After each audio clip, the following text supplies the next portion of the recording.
High student, study science by Shubhankar চ্যানেলে তোমাদের স্বাগত। আমি শুভঙ্কর মণ্ডল। শুরু করছি তোমাদের পরবর্তী model question number 25, model question paper set 25। এর আগে 24টি মডেল কোশ্চেন সেট আপলোড করা হয়েছে। যারা দেখোনি তারা প্লেলিস্টে গিয়ে অবশ্যই ভিডিওটি দেখে নিও। আর যারা আমার চ্যানেলে নতুন তাদের বলবো অবশ্যই চ্যানেলটিকে সাবস্ক্রাইব করে রেখো এবং ভালো লাগলে চ্যানেলটিকে সকলে একবার শেয়ার করে দিও। দেখো আজকের প্রথম কোশ্চেন, 1 নম্বর কোশ্চেন কি বলেছে?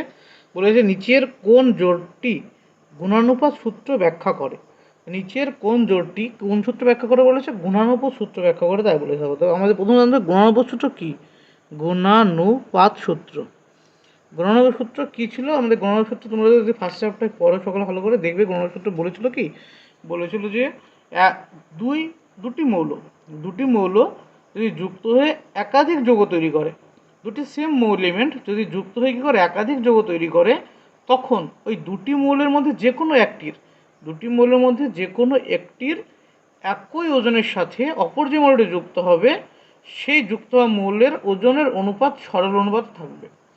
মানে কি বলছে? একই মৌল, যেমন আমাদের এখানে উদাহরণ দেখা যাচ্ছে দুটো সেম মৌল কী কী আছে, কার্বন ও অক্সিজেন, দুটো কি সেম এলিমেন্ট যুক্ত হয়ে দুটো যৌগ তৈরি করেছে, একটা করেছে কি CO, একটা CO2।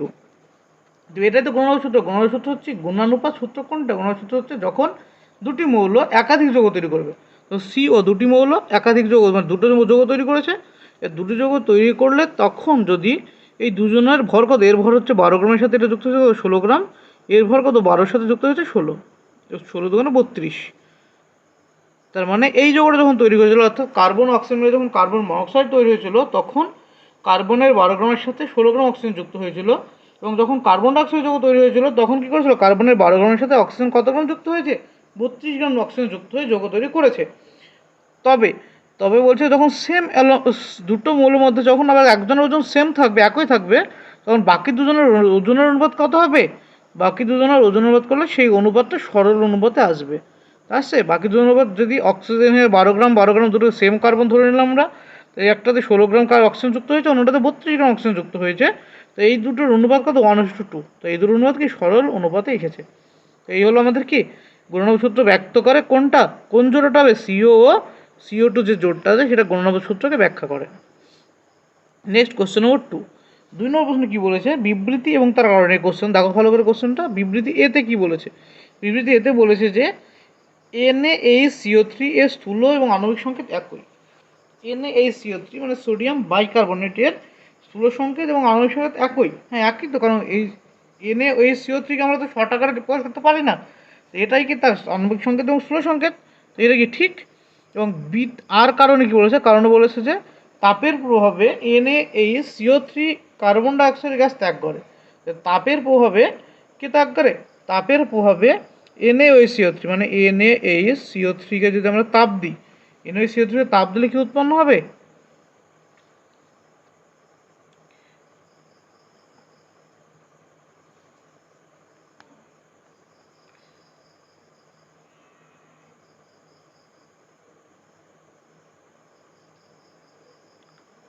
Na2O2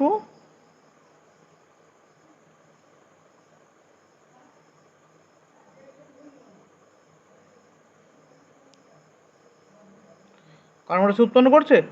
যদি আমরা কাকে NaHCO3 কে যদি আমরা তাপ দিয়ে উৎপন্ন কী করে? কার্বন ডাইঅক্সাইড তৈরি করে। আরও সত্যি, আরও সঠিক। কিন্তু আর কি এর সঠিক ব্যাখ্যা? না, এর সঠিক ব্যাখ্যা নয়। তাই আমাদের উত্তর কি আসলো? এ এবং আর বোথ হচ্ছে সঠিক, কিন্তু এর সঠিক ব্যাখ্যা নয়। তাই উত্তর আমার অপশান বি হলো আপনাদের আনসার। 2 নম্বর কোশ্চেন গেল। নেক্সট কোশ্চেন নম্বর 3, 3 নম্বর কোশ্চেন বলো, দেখো একটি যৌগের ভরের 3% সালফার থাকলে ওই যৌগের ন্যূনতম আণবিক ভর কত হবে? ওই যৌগের ন্যূনতম আণবিক ভর কত হবে? কত পার্সেন্ট সালফার বলেছে? 3% সালফার বলেছে। 3% সালফার মানে কি? মানে হচ্ছে 3 গ্রাম সালফার থাকে 100 গ্রাম যৌগে। এই তো 3% সালফার মানে 3 গ্রাম সালফার কত থাকবে? 100 গ্রাম যৌগের মতো থাকবে। সালফারের আণবিক ভর কত জানি আমরা? 32। সালফারের আণবিক ভর আর পারমাণবিক ভর কত হয়? 32। মানে একটা সালফারের ওজন কত হয়? একটি সালফারের ওজন সালফার পারমাণবিক ওজন মানে পারমাণবিক ভর, সালফারের পারমাণবিক ভর হয় 32। তাহলে 3 গ্রামে যদি থাকে 100, তাহলে 32 গ্রাম সালফার কতটুকু তো থাকবে? 100 গুণ কত? 32/3। যে আমরা এটা ভাগ করে কাটাকাটি করে দেখবো কত উত্তর আসছে। উত্তর আসছে অ্যাপ্রক্সিমেটলি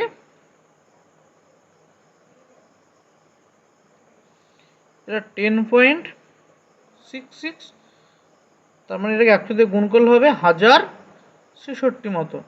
তো যৌগটির ভর কত? 1066, কিন্তু আমাদের অপশানে এটা দেওয়া নেই, তবে কোশ্চেনটা কোথাও না কোথাও ভুল আছে একটু। দেখো নেক্সট কোশ্চেন নম্বর 4। 4 নম্বর কোশ্চেন কি বলেছে? ক্রোমিয়ামের সর্বোচ্চ কতগুলো ইলেকট্রন n+l = 4 সম্পর্কটি মেনে চলে? কি বললো? ক্রোমিয়াম পরমাণু সর্বোচ্চ কতগুলো ইলেকট্রন n+l = 4 সম্পর্কটি মেনে চলে। তো ক্রোমিয়ামের আমাদের ইলেকট্রোনাইজ করতে ফার্স্ট কাজ হচ্ছে ক্রোমিয়াম 24 ইলেকট্রোনাইজ করা। করলে কী পাবো? 1s2 2s2 2p6 3s2 3p6 4s1 3d5। এটা তো ক্রোমিয়ামের একটু ব্যতিক্রম থাকে, দিয়ে 4s1 3d5 হয়ে যায়। এবার বলেছে এই যে ইলেকট্রন বিন্যাস রয়েছে, এই ইলেকট্রন বিন্যাসের কতগুলো ইলেকট্রন n+l = 4 মেনে চলে। কত ইলেকট্রন কী করে দেয়? n+l = 4 এই নিয়মটি মেনে চলে, এই সম্পর্কটি মেনে চলে। কতগুলো ইলেকট্রন? n+l এর মান 4। এখানে কোন কোন কক্ষের ক্ষেত্রে আসবে? এটার মান কত? এক্ষেত্রে n+l হলো কত? 3, আর ডি এর জন্য 2 5। এর ক্ষেত্রে কত হবে? 4 হবে। এর ক্ষেত্রে কত হবে? 3 আর 1 4। এর ক্ষেত্রে কত হবে? 3। এর ক্ষেত্রে কত হবে? 3 2 1। এই তো n+l এর মান। n+l 4 কার কাছে আসছে? এই দুটোর ক্ষেত্রে দেখো n+4 এর মান কত আসছে? n+l এর মান 4 আসছে। তো n+l কতগুলো ইলেকট্রন আছে? দেখো 6টা আর একটা 7টা, 6 যোগ 1 টোটাল 7খানা ইলেকট্রন কি n+l = 4 মেনে চলে। তো উত্তর হলো কি? উত্তর হলো অপশন সি হলো আমাদের অ্যান্সার। নেক্সট কোশ্চেন নম্বর 5। 5 নম্বর কোশ্চেনে কি বলেছে? 5 নম্বর কোশ্চেনে বলেছে যে আবহাওয়া নীতি সম্পর্কিত নিচের কোন বিবৃতিটি সঠিক নয়? আবহাওয়া যে নিয়মটা রয়েছে, সেই আবহাওয়ার নিয়ম অনুসারে কোন বিবৃতি সঠিক নয়? তো আবহাওয়া নিয়ম তোমরা কে কে জানো? জানো, সকলেই জানো আবহাওয়া নিয়ম। আবহাওয়া নিয়ম কি? আবহাওয়া নিয়ম হচ্ছে ইলেকট্রন বিন্যাসের মেন নিয়ম, তাই তো? আবহাওয়া নিয়ম মানে ইলেকট্রন বিন্যাসে। আবহাওয়া কি কোনো একজনের নাম নয়, তোমরা জানো। আবহাওয়া কোনো বিজ্ঞানীর নাম নয়। আবহাওয়া একটি শব্দ যার অর্থ হচ্ছে গড়ে তোলা। গড়ে তোলা অর্থাৎ আমরা কীভাবে ইলেকট্রন বিন্যাসটা গড়ে তুলি তার স্টেপ বাই স্টেপ প্রসেসটাকে আবহাওয়া বলা হয়। আবহাওয়ার অনেকগুলো নিয়ম রয়েছে। 1 নম্বর নিয়ম কি বলেছে? বলেছে আবহাওয়া নিয়মে পাউলির অপরজনীতি মেনে চলবে। 2 নম্বর কি বলছে? হুন্ডের মাল্টিপ্লিসিটি সূত্র মেনে চলবে। কারণ একই প্রথমে পাউলির নীতি মেনে চলবে। 2-এ কি বলছে? হুন্ডের নীতি মেনে চলবে। 3-এ কি বলেছে? যখন আমরা ইলেকট্রন বিন্যাস করব, তখন ইলেকট্রন বিন্যাস করার সময় যে কক্ষের কোন কক্ষের শক্তি বেশি, কোন কক্ষের শক্তি কম। আমাদের এখানে কক্ষে করছি না, আমরা উপকক্ষে ইলেকট্রন বিন্যাস করছি, তাই কোন উপকক্ষের শক্তি বেশি, কোন উপকক্ষের শক্তি কম, সেটা ব্যাখ্যা করে কি n+l নিয়ম। অর্থাৎ যার ক্ষেত্রে n+l এর মান কম, যে কক্ষকের n+l এর মান কম, সেই কক্ষকের কি হবে? সেই কক্ষকের শক্তি কম। যার n+l এর মান বেশি, সেই কক্ষের শক্তি বেশি। এবার আরেকটা বলেছে কি? যখন বলেছে যখন n+l এর মান সমান হয়ে যায়, তখন যার n এর মান কম তার শক্তি কম। n এর মান কম, তার কি? শক্তি কম। এইসব মোটামুটি এইসব নিয়মগুলো মেনে আবহাওয়া নিয়ম করা হয়। তবে দেখো অপশান এতে কি বলেছে?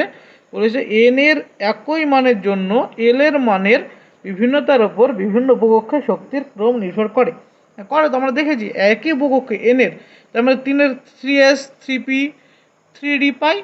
3s 3p 3d এর প্রত্যেকের n এর দিকে সমান, প্রত্যেকে দেখো n এর ভ্যালু সমান, কিন্তু প্রত্যেকের l এর ভ্যালু আলাদা হওয়ার জন্য প্রত্যেকের শক্তি কি হয়? আলাদা হয়। তো 1 নম্বর কি ঠিক। 2 নম্বর কি বলেছে? দেখো বিতে, অপশান বিতে বলেছে কি? n+l এর মানের উপর নির্ভর করে কক্ষগুলোর শক্তি নির্ভরিত করে। n এর যে 3 নম্বর সূত্র বললাম আমি, আবহাওয়া নিয়মে আছে কি? n+l এর মানের উপর কি নির্ভর করে? তার কক্ষের শক্তি নির্ভর করে। অর্থাৎ n+l এর মান যত বেশি হবে তার শক্তি তত বেশি হবে, n+l এর মান শক্তি যত কম হবে তার শক্তি তত কম হবে। তবে এটা কি মেনে চলে? 2 নম্বর তো সঠিক বললো বিতে, অপশান বিতে। নেক্সট অপশান সিতে কি বলেছে? দেখো অপশান সিতে বলেছে কি? দুটি উপকক্ষের n+l এর মান সমান হলে উপকক্ষ দুটির শক্তির ক্রম নির্ভর করে কার মানের ওপর? n এর মানের ওপর। তাই যখন n+l এর মান সমান হয় তখন মানের উপর কার নির্ভর? n এর উপর নির্ভর করে। তো এটা আবহাওয়া বলেছে, এটাও ঠিক। কিন্তু অপশান ডি দেখো ডিতে বলেছে কি দুটি উপকক্ষের n প্লাস এল এর মান সমান হলে উপকক্ষ দুটির শক্তির ক্রম নির্ভর করে এল এর মানের উপরে। না, এল এর মানের উপর নির্ভর করে না, নির্ভর করে কার উপরে? এন এর উপর। তাই আমাদের অপশন ডি হচ্ছে ভুল। আব্বাউট রেসপেক্টে। Next question number 6। 6 নম্বর কোয়েশ্চেনে কি বলেছে? 0.5 কেজি ওজনের একটি ক্রিকেট বলের গতিবেগ 100 মিটার পার সেকেন্ড। বলটির গতির সংশ্লিষ্ট তরঙ্গ দৈর্ঘ্যের মান নির্ণয় করো। সংশ্লিষ্ট তরঙ্গ দৈর্ঘ্যের সূত্র মধ্যে কি? Lambda is equal to H by MV. এই সূত্র আমাদের দিতে হয় lambda is equal to H by MV. তো ল্যামডা আমাকে বের করতে হবে। এইচ এর মান কত আমরা জানি? 6.626, কারণ এটা কার ধ্রুবক? প্ল্যাঙ্কের ধ্রুবক। 10⁻⁻34 জুল সেকেন্ড প্ল্যাঙ্কের ধ্রুবক।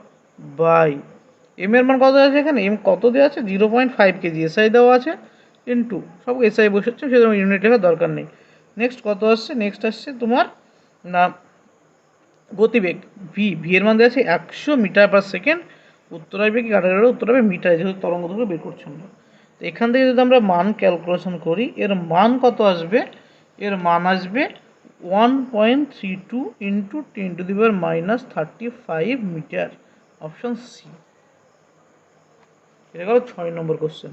নেক্সট কোশ্চেন নম্বর 7। কত নম্বর কোশ্চেন? 7 নম্বর প্রশ্ন। 7 নম্বর প্রশ্নে কি বলেছে দেখো।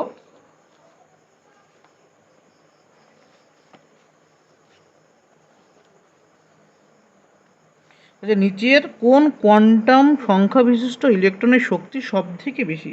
নিচের যে কোয়ান্টাম সংখ্যাগুলো দেওয়া আছে তার মধ্যে কার ক্ষেত্রে কার শক্তি সবথেকে বেশি হবে? আমাদের বের করতে হবে এন প্লাস এল এর ভ্যালু। তো দেখবো এন প্লাস এল এর ভ্যালু যার সব থেকে বেশি তার শক্তি সব থেকে বেশি। তো অপশান এতে এন প্লাস এল এর ভ্যালু কত আসছে দেখো? 5। অপশান বিতে এন প্লাস এল এর ভ্যালু কত আসছে? 6। অপশান সিতে আসছে কত? 5। অপশান ডিতে আসছে কত? 4 আর 1 5। এন প্লাস এল এর ভ্যালু সব থেকে বেশি আসছে কার? Option B. অর্থাৎ অপশান বি এ যে আছে 2, প্লাস হাফ। এই যে ইলেকট্রনের এই যে মানে নাম এই যে কী বলে এটা কোয়ান্টাম সংখ্যা বিশিষ্ট এই ইলেকট্রনটির শক্তি সব থেকে বেশি।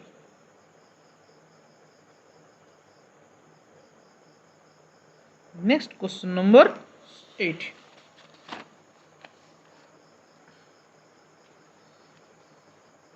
নেক্সট হচ্ছে কোশ্চেন নম্বর 8-এ দেখো কী বলেছে। কোশ্চেন নম্বর 8-এ বলেছে যে কোনো পরমাণুর কক্ষকে ত্রিমাত্রিক বিন্যাস নির্ণয় করা হয় প্রদত্ত কোণটির দ্বারা। কোনো একটি পরমাণুর কক্ষকে ত্রিমাত্রিক বিন্যাস, কক্ষকে ত্রিমাত্রিক বিন্যাস নির্ণয় করা হয় কিসের দ্বারা? কক্ষকে ত্রিমাত্রিক বিন্যাস নির্ণয় করা হয় চুম্বকীয় কোয়ান্টাম সংখ্যা দ্বারা। চুম্বকীয় কোয়ান্টাম সংখ্যা দ্বারা। আমরা কি জানি যে মুখ্য কোয়ান্টাম সংখ্যা দিয়ে আমরা কী নির্ণয় করি? কোনো কক্ষকের আকার নির্ণয় করি, আকার বা শক্তি। গৌণ কোয়ান্টাম সংখ্যা দ্বারা কী নির্ণয় করা হয়? কোনো উপকক্ষের আকৃতি নির্ণয় করা হয়। আর চুম্বকীয় কোয়ান্টাম সংখ্যা দ্বারা তার ত্রিমাত্রিক বিন্যাস কেমন হয় সেটা নির্ণয় করা যায়। নেক্সট কোশ্চেন নম্বর 9। 9 নম্বর প্রশ্নে কী বলেছে দেখো। 9 নম্বর প্রশ্নে স্তম্ভ মেলাতে বলেছে। স্তম্ভতে কী দেওয়া আছে জানতে চাইছে? অযুগ্ম ইলেকট্রন সংখ্যা আর একদিকে দেওয়া আছে পরমাণু। প্রথমে দেওয়া আছে পি, ফসফরাস হচ্ছে 15, ইলেকট্রনের স্কল কত আছে? 1s2 2s2 2p6, তারপরে 3s2 3p3, 15 তো? হ্যাঁ 3p3। তো এর অযুগ্ম ইলেকট্রন কোনটা? শুধু এই 3p3-তে অযুগ্ম ইলেকট্রন থাকবে। অযুগ্ম ইলেকট্রন সংখ্যা কত আসবে? এখানে একটা ইলেকট্রন, পি এর 3টে ইলেকট্রন, 3টে থাকে, তার অযুগ্ম ইলেকট্রন সংখ্যা কত হবে? 3। নেক্সট কি আছে 2 নম্বরে? 2 নম্বর আছে যে Cr24। Cr24 ইলেকট্রনের কত হয়? আর্গন, এটা গেল 18, তারপরে হয় 3s1 3d5। তো এর কতগুলো ইলেকট্রন থাকবে অযুগ্ম ইলেকট্রন? 3s-এ একটা অযুগ্ম, আর 3d-তে কটা অযুগ্ম? 5টা অযুগ্ম। তো এই টোটাল অযুগ্ম ইলেকট্রন এন এর মান কত আসলো? এন এর মান আসলো 6। নেক্সট কি আছে? নেক্সট আছে কি Fe26। Fe26-এর ইলেকট্রন বিন্যাস কত হয়?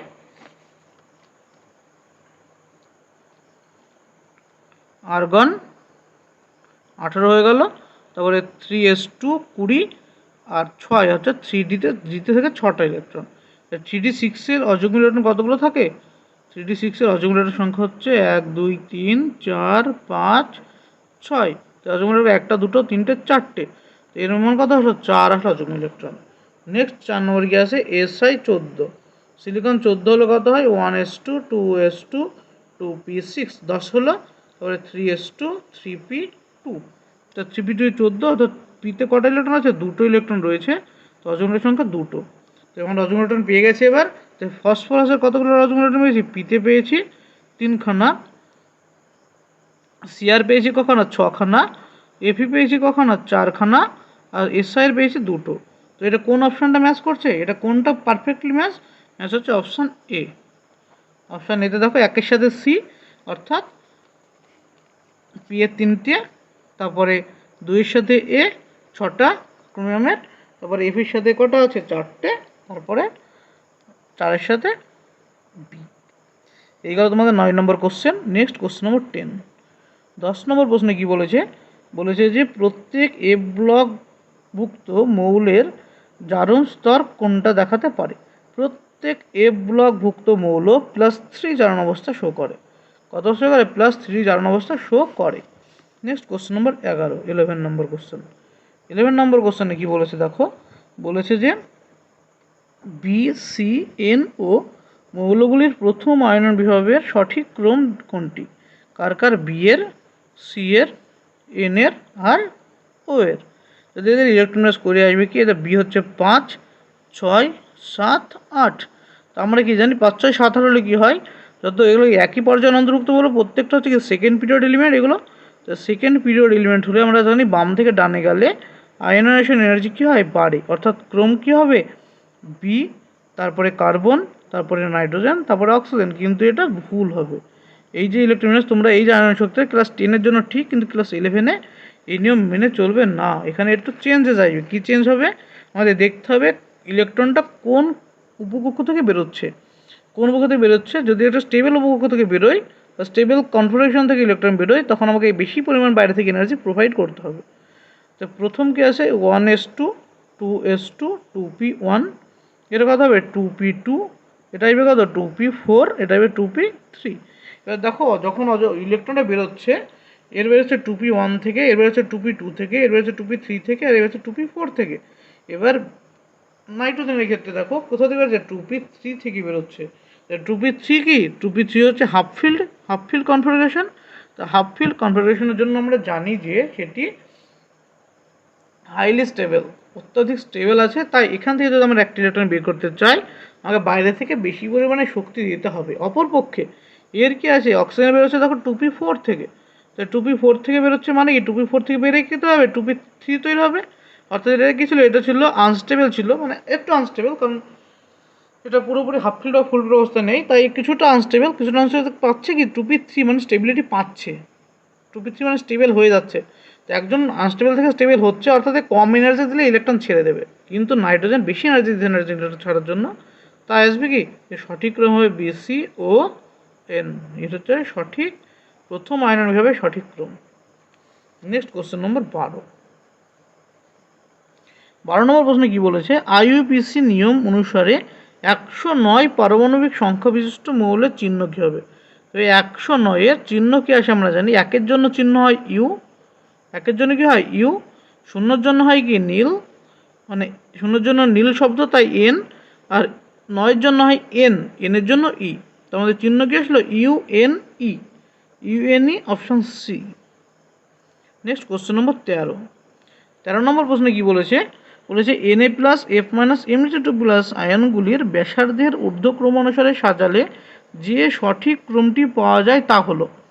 কাকে কাকে বলেছে, বলেছে যে এখানে O2- এখানে দিতে ভুলে গেছে। তো কাকে বলেছে দেখো Na+F-Mg2+, আর আছে কি O2-, এদের তোমাকে সাজাতে বলেছে। এইগুলোকে সাজালে এদের সঠিক ক্রম কী হবে, ব্যাসার্ধের ঊর্ধ্বক্রম।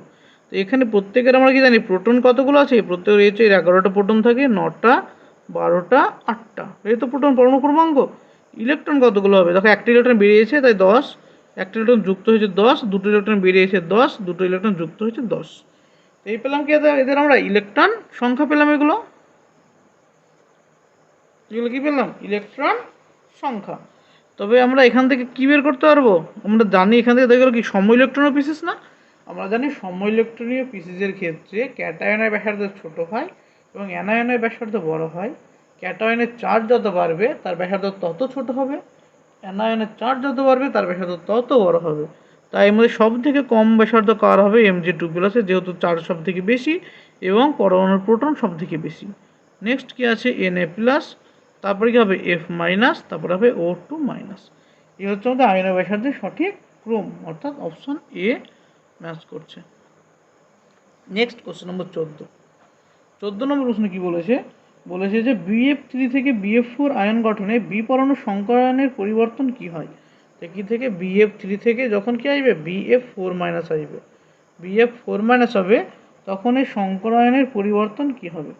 সংখ্যা বলতে গেলে BF3 কি আসবে? H = ½ 3 + 3, তো কত আছে? 3 হলে কত হয়? sp2 hybridised. 3 হলে কি হয়? sp2 hybridised.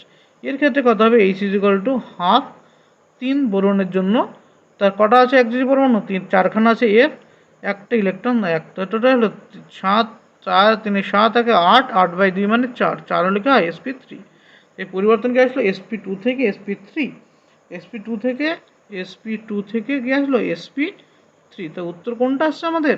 উত্তর আসছে অপশন বি।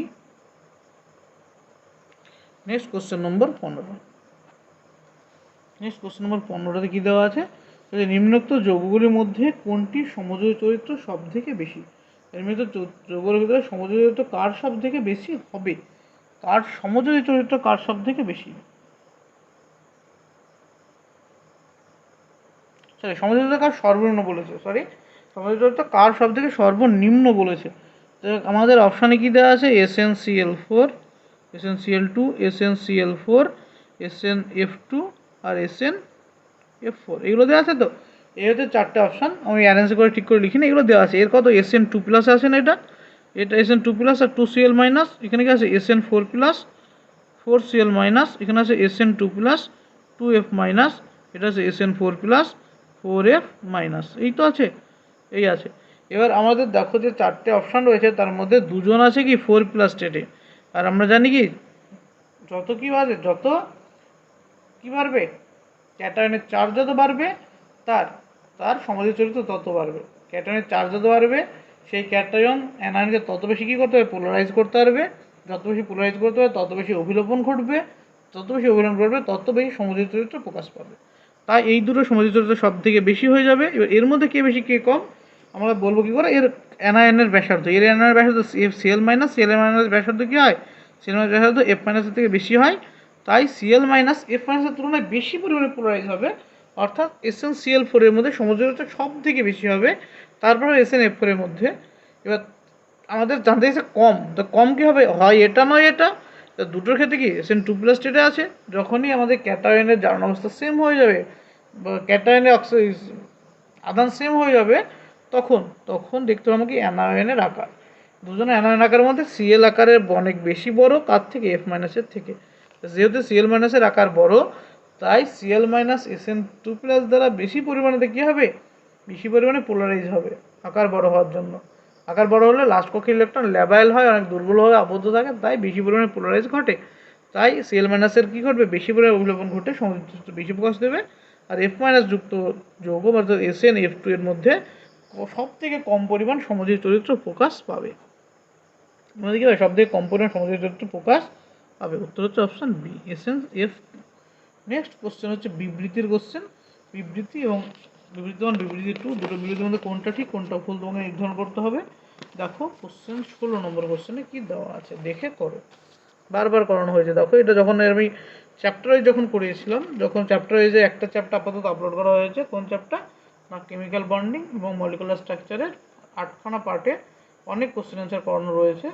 তোমরা যারা দেখো নি প্লেলিস্টটিকে একবার দেখে নিও, ওখানে দেখলে তোমাদের কেমিক্যাল বন্ডিং সম্পর্কিত সমস্ত ধারণা ক্লিয়ার হয়ে যাবে, সমস্ত ধারণা। নেক্সট দেখো 16 নম্বর প্রশ্ন কী বলেছে? অর্থনাইট্রোফিনন আন্ত আণবিক হাইড্রোজেন বন্ধনের উপস্থিতির কারণে উদ্বায়ী হয়। অর্থনাইট্রোফিনের স্ট্রাকচার কি? অর্থনাইট্রোফিনের স্ট্রাকচার হচ্ছে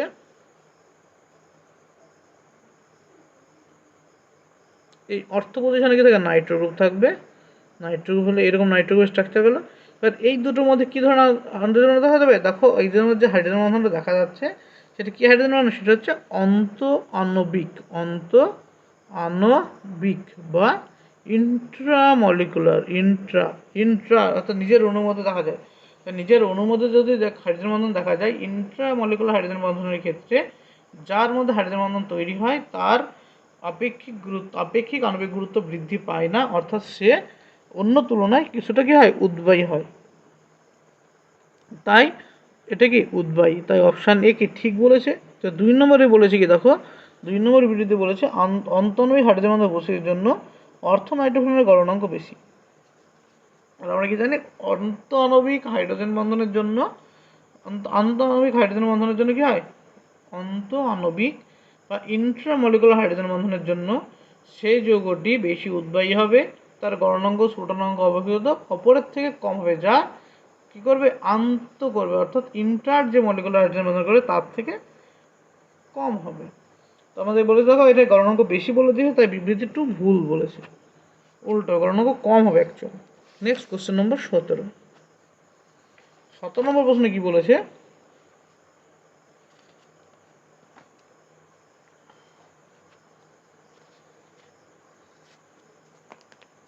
নিচের কোনটি ইলেকট্রন ঘাটতি সম্পন্ন অণু?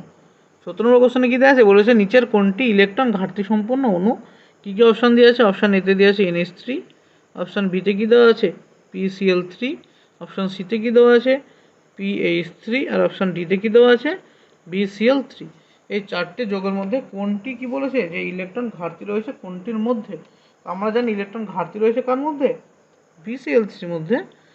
এখানে দেখো এই ইলেকট্রন কি আছে ঘাটতির মধ্যে, দেখে মনে হচ্ছে কটা, 3টে বন্ধন জোড়। 3টে বন্ধন জোড়ে কি হয়, 3টে বন্ধন জোড়ে কি হবে না, 3টে বন্ধন জোড়ে 6টা ইলেকট্রন হয়, কিন্তু এর মাথায় একটা নিঃসঙ্গ ইলেকট্রন জোড় রয়েছে নাইট্রোজেনের মাথায়।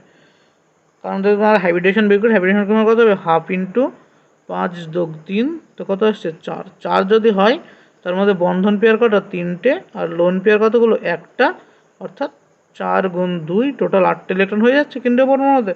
তাই অ্যামোনিয়া কি, অ্যামোনিয়া হচ্ছে অষ্টক পূরণ করেছে। PCl3তে দেখো H = P এর কত থাকে, হাফ, P এর কত 5টাই থাকে লাস্ট কক্ষে, 3, তো কত যেখানে 8, 4, তোমাদের বন্ড পেয়ার কতগুলো, 3টে, লোন পেয়ার কতগুলো, একটা, তাই টোটাল ইলেকট্রন কতগুলো আসছে, টোটাল ইলেকট্রন আসছে 4 × 2 মানে 8টা।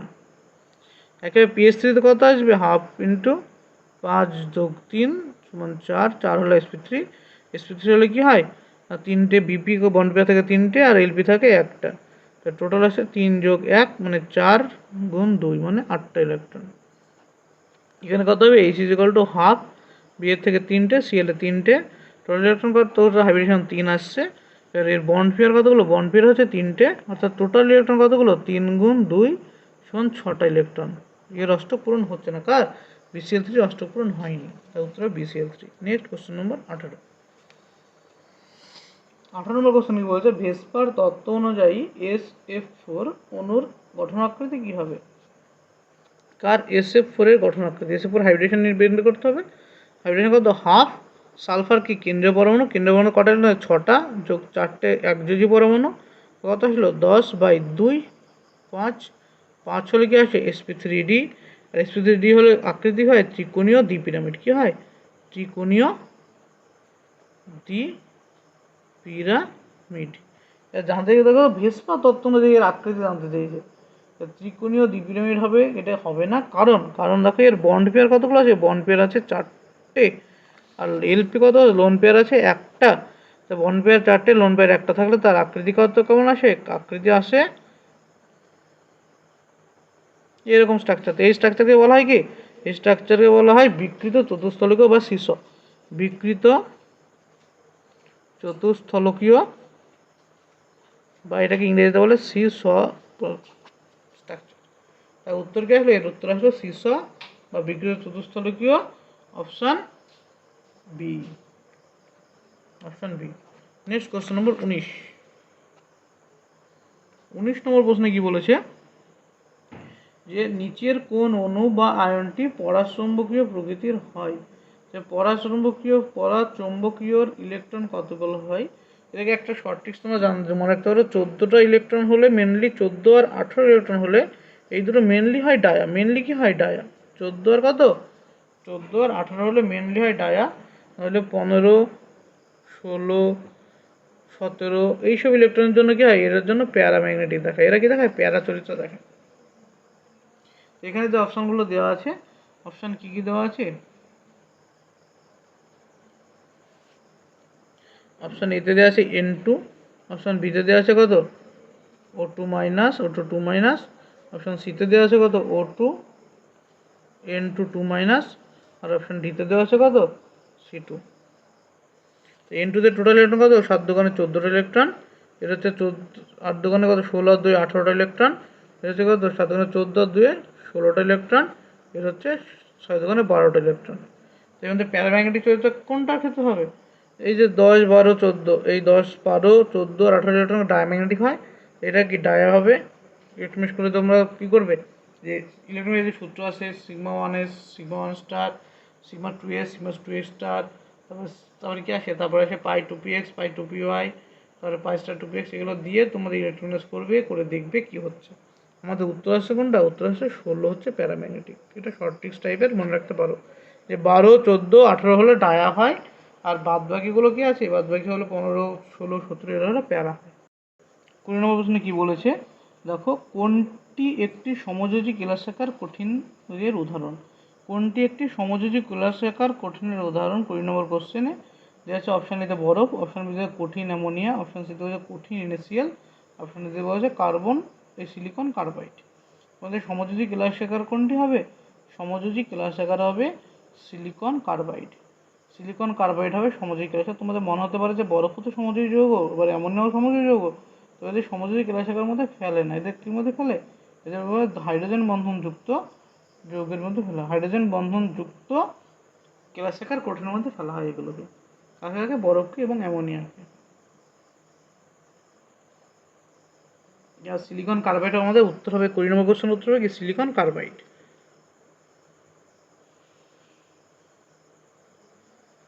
Next question number 21। 21 নম্বর প্রশ্ন কি বলেছে, যদি এক্স দ্বিকেন্দ্রিক ঘনকাকার জালক রূপে কেলাসিত হয়, তবে এক্স যার পারমাণবিক 56 এর 5.6 গ্রাম পরিমাণে একক কোষের সংখ্যা কত হবে, যেখানে এন হচ্ছে অ্যাভোগাড্রো সংখ্যা। তো এক্স একটি দ্বিকেন্দ্রিক ঘনকাকার জালক, দ্বিকেন্দ্রিক ঘনকাকার জালকের জেডের ভ্যালু কত আসে, দ্বিকেন্দ্রিকের জেড হলো 2, দ্বিকেন্দ্রিক ঘনকাকার কেলাসে জেডের ভ্যালু কত আসে 2, তবে বলেছে এর এক্স পরমাণুর, তবে এক্স এর 5.6 গ্রামে কত সংখ্যক কোষের কণা থাকবে, কোষের সংখ্যা কত হবে। তো আমরা কি জানি, একক কোষের সংখ্যা সমান একক কোষের সংখ্যা সমান, একক সংখ্যা সমান কত হয় 1/z ইন্টু 1/z ইন্টু কী হয় W/m ইন্টু NA, এটা হচ্ছে সূত্র। সূত্র কি লিখলাম, 1/z into W/m into NA, যেখানে জেড হচ্ছে কি, জেড হচ্ছে কণার সংখ্যা, ঠিক কণার সংখ্যা হচ্ছে জেড, আর ডাব্লু হচ্ছে কি ওজন, আর এম হচ্ছে তার আণবিক ওজন, আর এন হচ্ছে অ্যাভোগাড্রোর সংখ্যা। তো এখান থেকে জেডের হলো কত দেওয়া আছে 2 ইন্টু ডাব্লু হলো কত 5.6 গ্রাম, আচ্ছা কত 56 গ্রামের মধ্যে ইন্টু এনএ, এখান থেকে 10 মিনিট তুলে নিচে কত হবে 10, 56 গেল, তো কত আসলো এনএ বাই কত হবে, এখান থেকে এনএ বাই 20। তো একক কোষের সংখ্যা কত হলো এনএ বাই 20, অপশান এ হলো উত্তর। নেক্সট কোশ্চেন নম্বর দেখো 22 নম্বর কোশ্চেনে কি বলেছে, যে 22 নম্বর কোশ্চেনে বলেছে যে এ এবং বি গ্যাসের আণবিক ওজন যথাক্রমে 36 এবং 64 হলে গ্যাস দুটির ব্যাপন হারের অনুপাত কত। তো আমরা কি জানি ব্যাপন হারের অনুপাত R A by R B equal to কত হয়, equal to root over M B by M A. কারণ আমরা জানি আর ভ্যারিজিয়াস 1/√m, অর্থাৎ কোনো গ্যাসের ব্যাপনের হার গ্যাসটির আণবিক গুরুত্বের বর্গমূলের ব্যস্তানুপাতিক। আর ভ্যারিজিয়াস কত হলো 1/√m। তো এখান থেকে আমরা কী বের হতো, এখান থেকে পেলাম, তবে এখান থেকে আর এ আর বি আমাদের দেওয়া আছে এ আর বি গ্যাসের ক্ষেত্রে, তো আর এ বাই আর বি মান বের করতে হবে। সমান আমরা লিখতে পারি যে মলিকুলার ওয়েট কত কত দেওয়া আছে না, যথাক্রমে দেওয়া আছে 36 আর 64, অর্থাৎ বি গ্যাসের ক্ষেত্রে 64, তাই 64/36 আসবে। 64/36 করলে কথা হবে, এটা রুটের মধ্যে বের করলে 8/6, 8 বাই 6 কাটলে 4/3, অর্থাৎ অতএব RA/RB সমান কত? 4:3। এটা হচ্ছে অ্যান্সার, 4:3। 5 নম্বর কোশ্চেন কি আসলো? 4:3। নেক্সট কোশ্চেন নম্বর কত? 23 নম্বর কোশ্চেন দেখো, একটা গ্রাফ দিয়ে দিয়েছে, দিয়ে বলেছে ওই বিন্দুতে অর্থাৎ এক্স বিন্দুতে গ্যাসটির নিম্নাত্ম লেখচিত্রে স্থির উষ্ণতায় কোনো গ্যাসের অণুগুলির বেগ বন্টন উপস্থাপন করা হলো। তো একটা কি? এটা হচ্ছে ম্যাক্সওয়েলের velocity distribution curve. Maxwell velocity distribution curve দেওয়া আছে, দিয়ে বলেছে ওই বিন্দুতে, অর্থাৎ কার্ভটা কেমন দেওয়া আছে? এই কার্ভ দেওয়া আছে, এই তো। এই বিন্দুতে, এক্স বিন্দুতে এই কার্ভটির সব থেকে এর মান কত? বেগের মান কত? তো এই বিন্দুতে বেগের মান কত হয়? এই বিন্দুর যে বেগগুলো থাকে এটাকে বলা হয় কি? আমরা জানি সিএমপি, অর্থাৎ মোস্ট প্রবাবল ভেলোসিটি। সিএমপি মানে সব থেকে বেশি সংখ্যক কণা যে বেগ নিয়ে যায় সেটাকে বলে সিএমপি, মানে সম্ভাব্যতম গড় বেগ। সম্ভাব্যতম গড় বেগ, সম্ভাব্যতম গড় বেগ। সম্ভাব্যতম গড় বেগের মান কত আসে আমরা জানি? মান জানি √2RT/m। এটা হচ্ছে সম্ভাব্যতম গড় বেগের সূত্র। আর হচ্ছে কি? সার্বজনীন গ্যাস ধ্রুবক, টি হচ্ছে পরম উষ্ণতা, আর এম হচ্ছে আণবিক ভর গ্যাসটির। এটা আসলে 2 তো এটা কি আছে? 2RT/m ½ লেখা যায়। এটা উত্তর হবে। তো উত্তর কোনটা আছে? Option A. উত্তর হচ্ছে এখানে অপশান এ। আর আমরা এখান থেকে কি জানি? এখান থেকে আরও জানি, যদি গ্যাসগুলো এই বেগটা যায়, এই বেগটাকে কি বলা হয়? সিএভি। আর এটাকে বলা হয় কি? সিআরএমএস। সিআরএমএস মানে সব থেকে বেশি সংখ্যক সব থেকে বেশি বেগ যেটা, সেটা হচ্ছে সিআরএমএস। তো সব থেকে বেশি বেগ সিআরএমএস এর মান কত হয়? আমরা জানি সিআরএমএস ইকুয়াল হয় √3RT/m। এটা মনে রাখতে, কারণ পরীক্ষা তোমাদের সিআরএমএস জানতে চাই। আর সিএভি অর্থাৎ গড় বেগের মান কত হয়? √8RT/m। এটা হচ্ছে কি? সিআরটি এর এই সিএভি অর্থাৎ অ্যাভারেজ ভেলোসিটির মান। ঠিক আছে এটা। Next question number 24। কত নম্বর question? Question number 24। Question number 24-এ কী বলেছে? এলআইকে বায়ুতে দহন করলে প্রাপ্ত কোণগুলো উৎপন্ন হবে, প্রদত্ত কোণগুলো উৎপন্ন হবে। কাকে? লিথিয়ামকে। কিসে দহন করছে আমাকে? লিথিয়ামকে যদি আমরা বায়ুতে দহন করি, তো বায়ুতে কে কে থাকে? বায়ুতে থাকে অক্সিজেন এবং নাইট্রোজেন। বায়ুতে কে থাকে? মেনলি থাকে অক্সিজেন আর মেনলি থাকে নাইট্রোজেন। তাই লিথিয়াম বায়ুর অক্সিজেনের সাথে বিক্রিয়া করে তৈরি করবে কি? লিথিয়াম অক্সাইড, এলআইও, লিথিয়াম মনোক্সাইড যেটা বলি আমরা। একই সাথে লিথিয়াম বায়ু নাইট্রোজেনের সাথে বিক্রিয়া করে কী তৈরি করবে? Li3n। লিথিয়াম বায়ুর অক্সিজেনের সাথে বিক্রিয়া করে এবং বায়ুর নাইট্রোজেনের সাথে বিক্রিয়া করে। যেহেতু নাইট্রোজেন কি অক্সিজেন কি দ্বিযোজী, তাই এটা Li2O অর্থাৎ লিথিয়াম মনোক্সাইড। Lithium monoxide. আর এটা কি? Lithium nitride. লিথিয়াম নাইট্রাইড তৈরি করে। আর লিথিয়াম বাদে এই গ্রুপের অন্য কেউ নাইট্রোজেনের সাথে বিক্রিয়া করে না। নাইট্রোজেনের সাথে বিক্রিয়া করে নাইট্রাইড তৈরি করে না। লিথিয়াম বাদ দিয়ে কেউ কি করে না? লিথিয়াম বাদে খাদ্যাদ্য অন্য যে খাদ্যাদ্য আছে কেউই নাইট্রোজেনের সাথে বিক্রিয়া করে না। তো এই গেল তোমাদের যৌগ উৎপন্ন হলো, উৎপন্ন যৌগ অপশান এ। নেক্সট কোশ্চেন নম্বর কি দেওয়া আছে? 25 নম্বর। 25 নম্বর কোশ্চেনে কি বলেছে দেখো। 25 নম্বর কোশ্চেনে বলেছে নিচের কোনটির হাইড্রেশন এনথালপি সব থেকে কম? আমরা কি জানি হাইড্রেশন এনথালপি সব থেকে কম কার হবে? যার আকার সব থেকে বড় হবে তার হাইড্রেশন এনথালপি সব থেকে কম হবে। যার আকার, যে ক্যাটায়নের আকার সব থেকে বড় তার হাইড্রেশন এনথালপি কম। তার আকার বড় কার? আরবি প্লাসের আকার সব থেকে বড়, তার আরবি প্লাসের হাইড্রেশন এনথালপি সব থেকে কম। নেক্সট কোশ্চেন নম্বর 26। 26 নম্বর প্রশ্নে কি বলেছে দেখো। নিচের কোনটির ইন্টারস্টিশিয়াল হাইড্রাইড গঠন করে? তো নিচের যেগুলো দেওয়া আছে প্রত্যেকে কি 3D ট্রানজিশন এলিমেন্ট। 3D সন্ধিগত মৌলের মধ্যে স্ক্যান্ডিয়াম Sc কি করে? Sc হচ্ছে ইন্টারস্টিশিয়াল হাইড্রাইড গঠন করে। নেক্সট কোশ্চেন নম্বর 27। 27 নম্বর প্রশ্ন দেখো ভালো করে কি বলছে। নিচের কোনটির আম্লিক দ্রবণ H2O2 এর উপস্থিতিতে কমলা বর্ণ ধারণ করে? কোন দ্রবণটা কমলা বর্ণ করে? না TiO2 টাইটানিয়াম অক্সাইডের সাথে হাইড্রোজেন পারঅক্সাইডের বিক্রিয়ায় কমলা বর্ণের আম্লিক হাইড্রোজেন পারঅক্সাইডের বিক্রিয়ায় কমলা বর্ণ ধারণ করে। নেক্সট কোশ্চেন নম্বর 28, 28 নম্বর কোশ্চেন।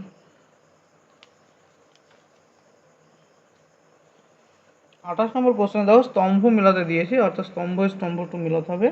যে প্রথমে কি দেওয়া আছে 1 নম্বরে Na2CO3.10H2O। এই যে জিনিসটা Na2CO3.10H2O, এটা কি জিনিস? এটা হচ্ছে এর মধ্যে কোনটা পড়ে? পোর্টল্যান্ড সিমেন্টের উপাদান এটি, না ক্রিস্টাল পদ্ধতিতে বা সলভের পদ্ধতিতে তৈরি করা হয়, না অস্থায়ী ক্ষারতা? এটা অ্যাকচুয়ালি কি, এটা হচ্ছে সোডিয়াম কার্বনেট,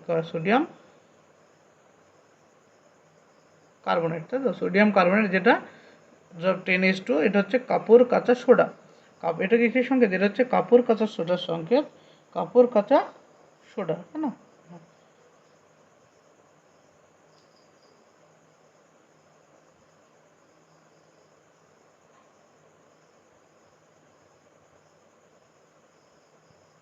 তো এটা কি হবে? এটা সলভে পদ্ধতিতে তৈরি করা। এটা কিসে তৈরি করা হয়?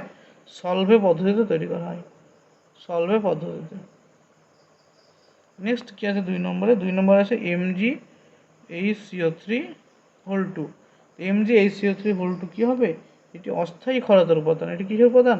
অস্থায়ী ক্ষারতার উপাদান। নেক্সট কি আছে 3 নম্বরে আছে NaOH। NaOH কি? NaOH হচ্ছে কাস্টনার কেলনার পদ্ধতিতে তৈরি করা হয়। NaOH কি করা হয়? কাস্টনার কেলনার পদ্ধতিতে তৈরি করা হয়। যে এদের NaOH তৈরি করার যে পদ্ধতি, প্রসিডিউর, সেটা হচ্ছে কাস্টনার কেলনার পদ্ধতি। নেক্সট 4 নম্বরের অপশানে কি আছে? তখন কি আছে? Ca3Al2O6। এটা কিসের উপাদান? এটা হচ্ছে পোর্টল্যান্ড সিমেন্টের উপাদান। কিসের উপাদান? পোর্টল্যান্ড সিমেন্টের উপাদান, সিমেন্টের উপাদান। আমাদের উত্তর কি আসলো? উত্তরে আমাদের মিলিয়ে দেখি, 1-এর সাথে কোনটা আসছে? সি আসছে। 2-এর সাথে কে আসছে? 2-এর সাথে আসছে ডি। 3-এর সাথে আসছে কি? বি। আর 4-এর সাথে আসছে এ। এই হচ্ছে আমাদের উত্তর।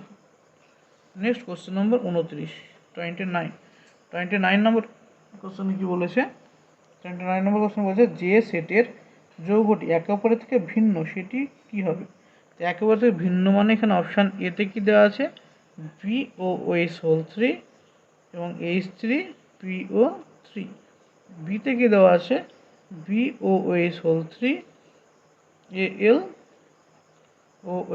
হোল 3। সিতে কি দেওয়া আছে? না BEOH হোল 3 আর ALOH হোল 3। আর ডিতে কি দেওয়া আছে? ডিতে দেওয়া আছে NaOH আর CaOH হোল 2। এবং এইগুলোর মধ্যে কোনটা কী হবে আমরা অ্যাসিড ক্ষার দিয়ে ব্যাখ্যা করতে পারবো, কোনটা ভিন্ন। অ্যাসিড ক্ষার দিয়ে ব্যাখ্যা করলে এটা কি? এটা হচ্ছে বোরিক অ্যাসিডের সঙ্গে, যেটাকে H3BO3 ওইভাবে লেখা আছে। H3BO3 কি লিখেছে? না BOH হোল 3 লিখেছে। এটা কি? Boric acid, boric acid. এটা বোরিক অ্যাসিড, এটা হচ্ছে কি? Phosphoric acid. তো বোরিক অ্যাসিড, ফসফরিক, তো অপশান নিতে দুটোই অ্যাসিড, তো দুটো আলাদা হতে পারে না। এখানে দেখো বিতে বলেছে কি একটা অ্যাসিড এবং একটা ক্ষার। এটা কি? এটা হচ্ছে আমাদের উত্তর, একটা অ্যাসিড একটা ক্ষার। অপশান সিতে কি? দুটোই ক্ষারকের উদাহরণ। দুটোই কি কিসের উদাহরণ? ক্ষারকের উদাহরণ, ক্ষারক বা ক্ষারের উদাহরণ। এই দুটোই ক্ষারের উদাহরণ। তাই আমাদের উত্তর কি আসলো? উত্তর আসলো অপশান বি, একটা অ্যাসিড বোরিক অ্যাসিড এবং অ্যালুমিনিয়াম হাইড্রক্সাইড ক্ষার। এই গেল কোশ্চেন নম্বর 29। নেক্সট কোশ্চেন নম্বর কত? 30 নম্বর প্রশ্ন কি বলছে? নেক্সট, বোরিক অ্যাসিডকে তার অ্যাসিড ধর্ম প্রদান করে। এই যে এখন দেখলাম কি বোরিক অ্যাসিড কি? H3BO3 boric acid. তো বোরিক অ্যাসিড স্ট্রাকচার কি? মাঝে থাকবে বি, এদিকে থাকে OH আর OH। এই তো boric acid structure. Boric acid structure দেখো, 3খানা H কার্যযুক্ত, ডিরেক্টলি অক্সিজেনের সাথে অ্যাটাচড। তাই তোমরা জেনারেলি কি ভুল করো? সবাই একই ভুল করো, যে বোরিক অ্যাসিডের এই এইচটাকে বের করে দাও। যেহেতু বোরিক অ্যাসিডের এইচ কার সাথে যুক্ত?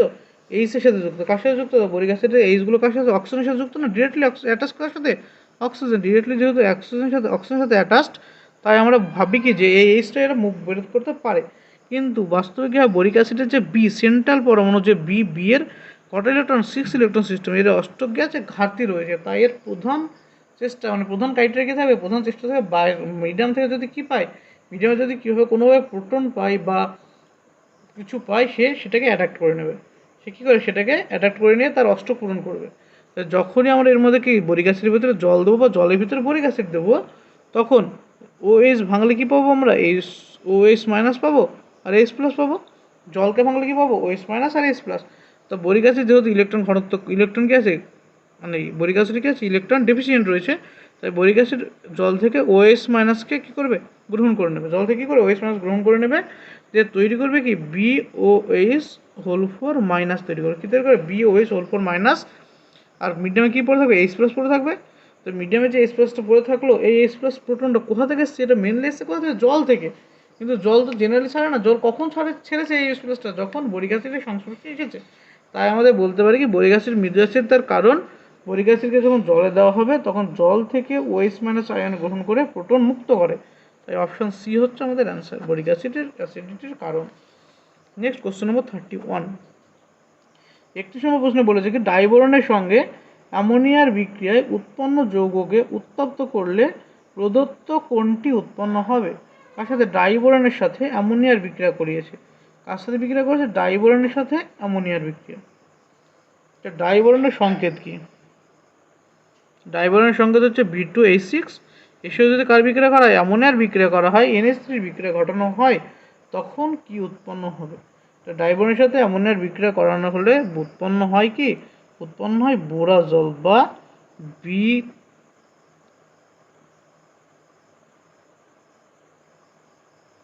B3N3H6 উৎপন্ন কি?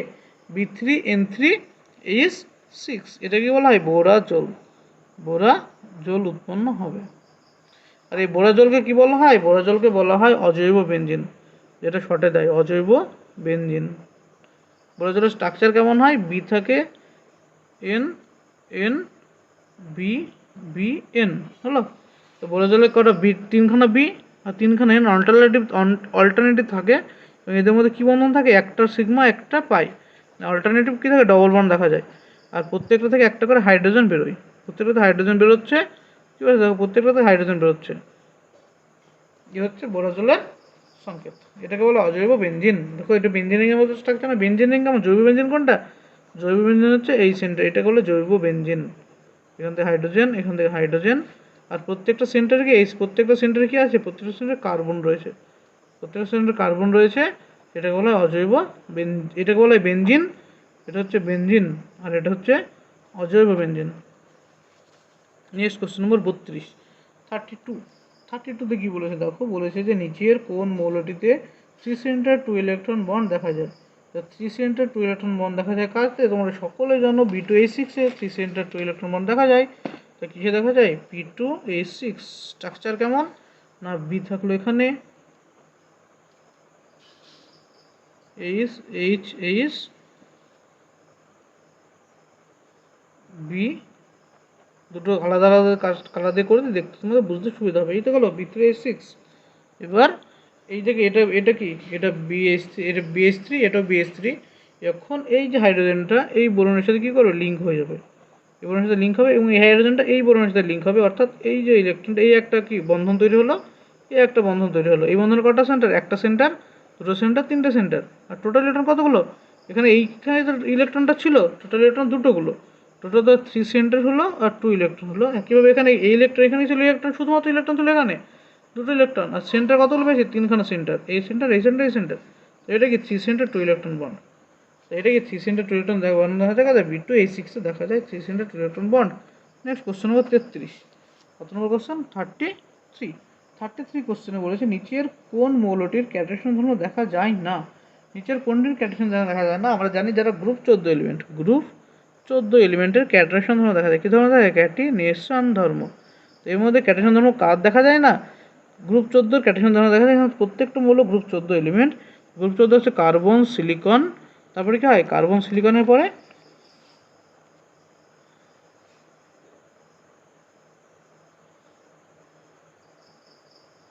জার্মেনিয়াম, টিন, লেড, তাই তো? এ হচ্ছে group 14। Carbon, silicon, germanium, tin, lead. আমরা জানি উপর থেকে যত নিচে নম্বর তাদের মধ্যে কী থাকবে? তাদের ক্যাটায়ন ধর্ম তত কমে যাবে। উপর থেকে নিচে নম্বর কী হয়? ক্যাটায়ন ধর্ম হ্রাস পায়। এই ক্যাটায়ন ধর্ম সব থেকে বেশি কার্বনের সব থেকে বেশি, আর নিচে যারা তার সব থেকে কম। তো নিচের মধ্যে কী আছে? পিবি যদি সবার নিচে, তাই ক্যাটায়ন ধর্ম দেখা যায় না। তো উত্তর কি? আমাদের উত্তর হচ্ছে পিবি, ক্যাটায়ন ধর্ম দেখা যায় না পিবির। নেক্সট কোশ্চেন নম্বর 34। 34 নম্বর কোশ্চেনে কি বলেছে? বলেছে যে সি বন্ধন দৈর্ঘ্য সর্বাধিক কোন অণুতে? সি বন্ধন দৈর্ঘ্য সব থেকে কম কোন অণুতে? সর্বাধিক সব থেকে বড় কোন অণুতে হয়? তো অপশান এতে কী দেওয়া আছে? গ্রাফাইট। অপশান বিতে কী দেওয়া আছে? C60 হচ্ছে ফ্লোরিন। এটা কি ফুলারিন না? এটা কি হয়? অপশন সিতে কি দেওয়া আছে না হিরক, আর ডিতে কি দেওয়া আছে C70, এটাও ফুলারিনের structure. C60 C70 fullerene, mainly C60 fullerene হয়, C70 ফুলারিন পাওয়া যায়। তাই গ্রাফাইটের যেটা গ্রাফাইটের হাইব্রিডেশন হয় sp2 হাইব্রিডাইজড, ফ্লোরাইনের কি হয় sp2 আর হিরকের হাইব্রিডেশনটা হয় sp3 হাইব্রিডাইজড। তো sp3 হাইব্রিডাইজডের প্রত্যেকটা বন্ধন কি প্রত্যেকটা হচ্ছে কি সিগমা বন্ধন, প্রত্যেকটা সিগমা বন্ধন মানে কি এক বন্ধন। আর আমরা জানি কার্বন কার্বন এক বন্ধনে বন্ধন দৈর্ঘ্য সব থেকে বেশি, কার্বন কার্বন এক বন্ধনে বন্ধন দৈর্ঘ্য সব থেকে বেশি। তাই যেহেতু হিরক sp3 হাইব্রিডাইজড, তাই হিরকের বন্ধন দৈর্ঘ্য সব থেকে বেশি, মানে হিরকের কার্বন দৈর্ঘ্য বন্ধন সব থেকে বেশি। শেষ কোশ্চেন মডেল নম্বর 25-এর একদম লাস্ট কোশ্চেন দেখো 35 নম্বর কোশ্চেনে কি বলেছে যে বায়ুতে সামান্য কার্বন মনোক্সাইডের উপস্থিতি শনাক্তকরণে ব্যবহৃত যৌগটি কোনটি? বায়ুতে সামান্য কার্বন মনোক্সাইডের উপস্থিতি শনাক্তকরণের জন্য ব্যবহৃত হয় কাকে? ব্যবহৃত করা হয় I2O5। I2O5 এর সাথে যদি কার্বন মনোক্সাইডের বিক্রিয়া হয় বা কার্বন মনোক্সাইড I2O5 এর সাথে যুক্ত হয় দিয়ে রঙিন যৌগ গঠন করে, তাই আমাদের কার্বন ডাইঅক্সাইডের শনাক্তকরণ করা যায়। এই গেল তোমাদের মডেল কোশ্চেন নম্বর 25 এর মডেল শেষ হলো। পরবর্তী মডেল শীঘ্রই আপলোড করা হবে। যারা আমার চ্যানেল নতুন তারা অবশ্যই চ্যানেলটিকে কী করে সাবস্ক্রাইব করবে এবং ভালো লাগলে সকলে একবার করে শেয়ার করে দিও। Thank you.